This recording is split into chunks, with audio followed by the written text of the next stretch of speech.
On the final day of the UN Climate Summit, a new draft agreement has been released, which finally puts a number to the climate finance deal, a core issue at COP29. The proposal unveiled in Baku on Friday allocates $250 billion from wealthier nations to support poorer countries in addressing climate change. In a media briefing, Azerbaijan's presidency insisted that the text is not yet final. That is a figure that we have received today. It will still be considered by the parties, and as we have the final deal, then we will be able to make a comment on that. We asked around here at COP29 for reactions to the proposal and whether or not there's room for improvement. So on the second draft, we have seen progress because it gets us closer to a landing ground that will be key to get a successful outcome here in Baku.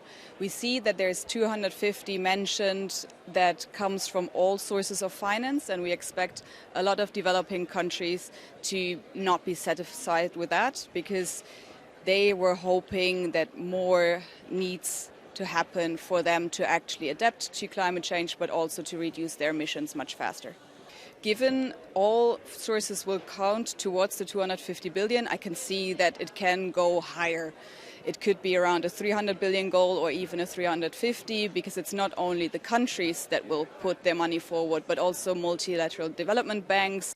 The EU could be the leading force. They could be the one to square the circle if they would now step up their game. But they're not doing it right now, so they are in the way of making it a success right now.